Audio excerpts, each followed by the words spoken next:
think wins in a fight, you or Prime Floyd? Me? No questions? Why would you think that I would say Floyd? That there's not another guy in the world that can beat you right now. That's Mayweather level. Head to head at their welterweight primes, Bud versus Floyd. I feel like a lot of us might actually be picking Bud right now. But what he achieved, I cannot put him above Mayweather or Pacquiao because he got these opportunities so late. This is the problem with Bud's career, right? It bloomed kind of late. Bud's been the best man for 12 years, but no one gave him credit because he didn't go tell you he was the best man. He didn't market that. He just went out and fought and beat people and knocked people out. So he had to move up and take the bigger fight. Terence Crawford asserted his ability to defeat Floyd Mayweather with assurance.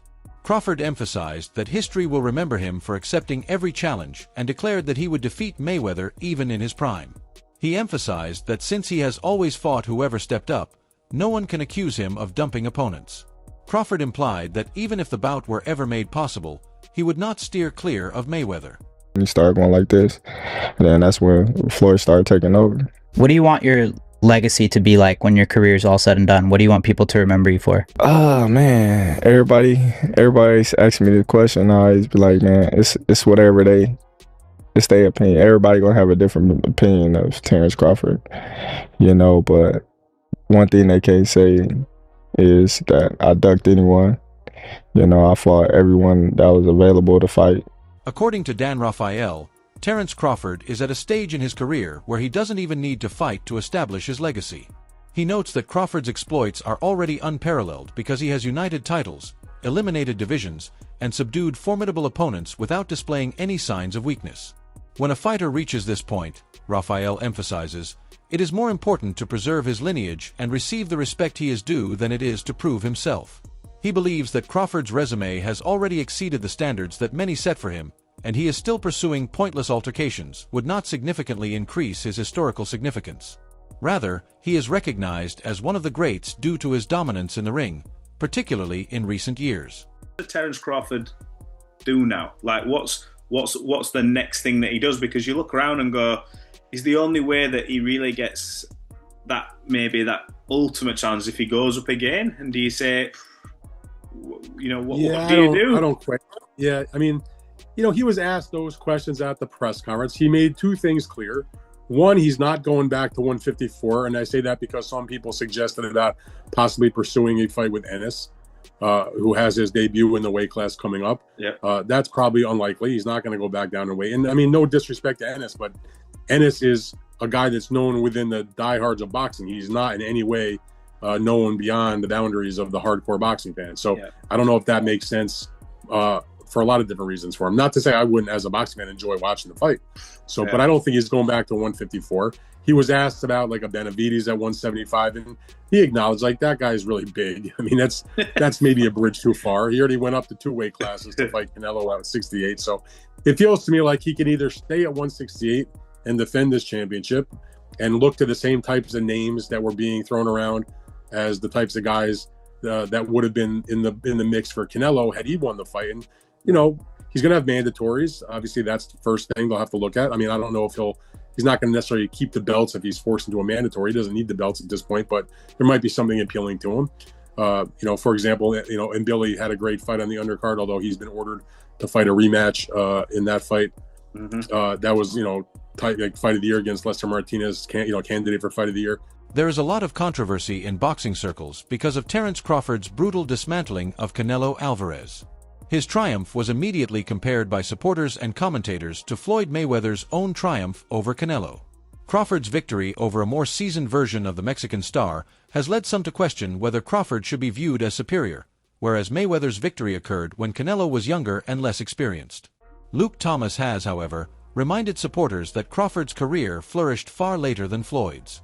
Early in his career, Mayweather was already fighting elite opponents and had made a name for himself as a superstar. Crawford, however, had delays not getting enough attention because he isn't being promoted or acknowledged, hence his best moments are coming later. Because timing and career trajectory are important factors when drawing these kinds of comparisons, Thomas contends that even if Crawford's victory over Canelo was more brilliantly executed, it does not automatically position him above Floyd historically.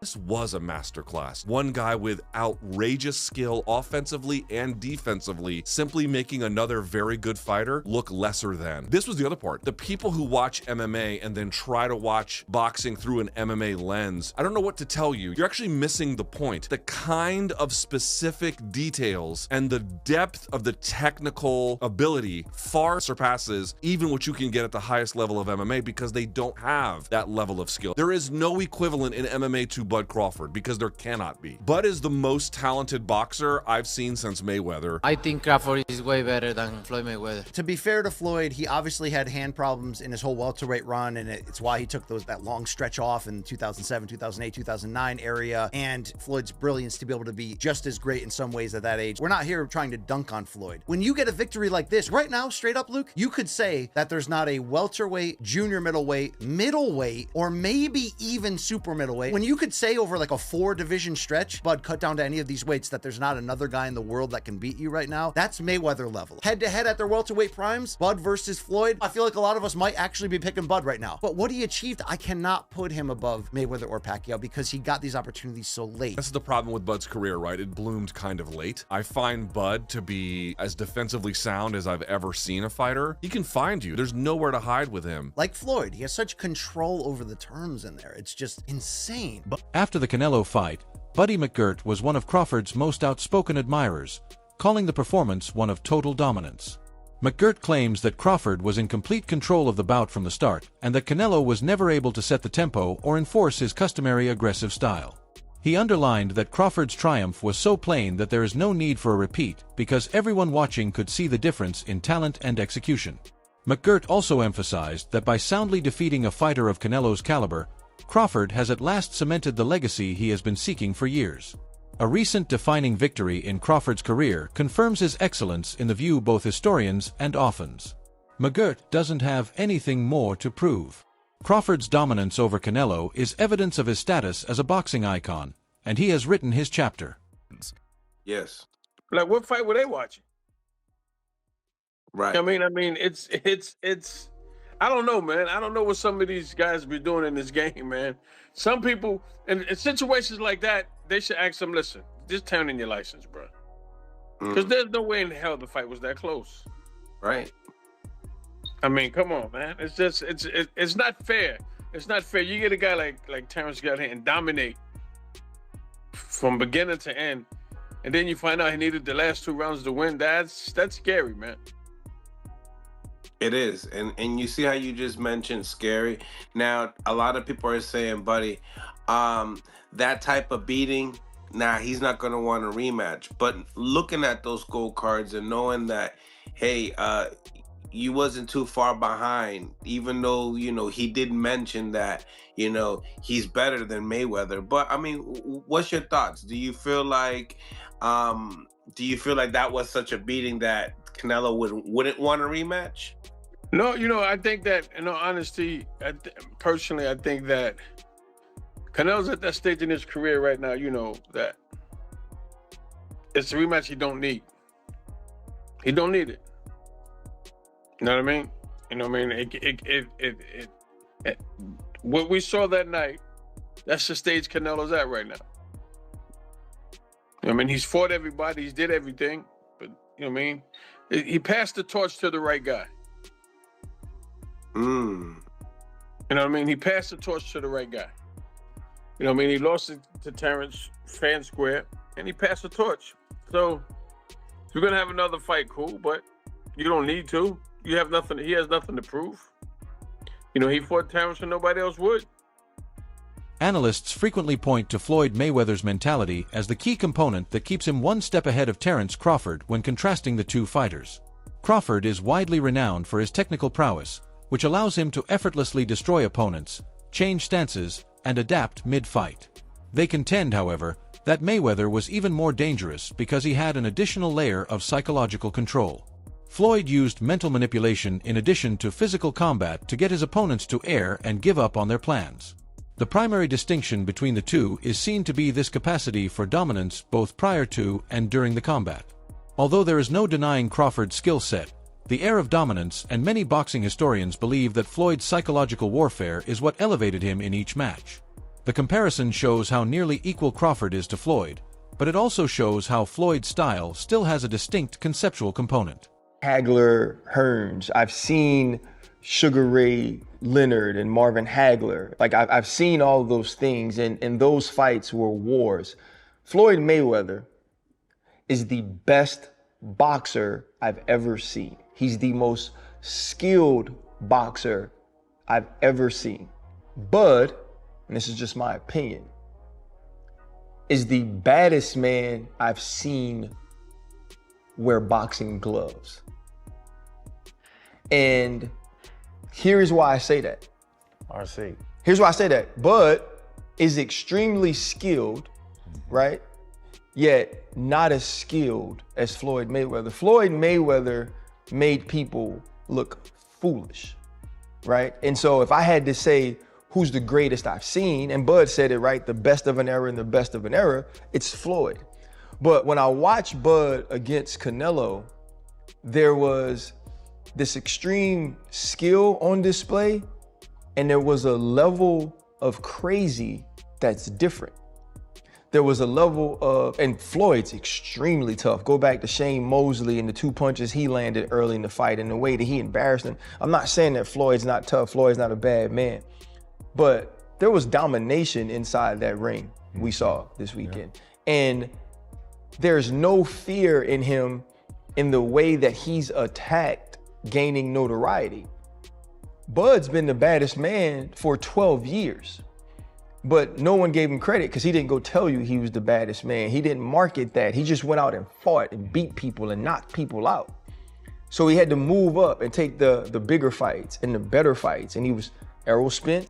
Terence Crawford has been showing off his skills for more than 10 years, but many in the boxing community have ignored him because of his modest demeanor and lack of showmanship. Outside of the ring, Crawford favored letting his performances speak for themselves rather than depending on theatrical stunts and noisy self-promotion like other fighters do. Although purists respected him for this strategy, it cost him early mainstream recognition. The general public is only now starting to recognize his talent as a result of his major bouts against Canelo Alvarez and Errol Spence Jr. Critics counter that this acknowledgement has arrived too late because Crawford is already well into his career and is nearing its conclusion rather than its start. Some people wonder how his career may have been seen had he been given the attention much earlier, even if he may still add to his accomplishments. This is because his window for creating a lasting mainstream legacy is closing. That's how great he was. Canelo cemented him on what is the two-headed monster that marks the greatest of the 2000s. Floyd Mayweather is on that, and Bud Crawford is right next to him. I don't think we have to pick on who's better.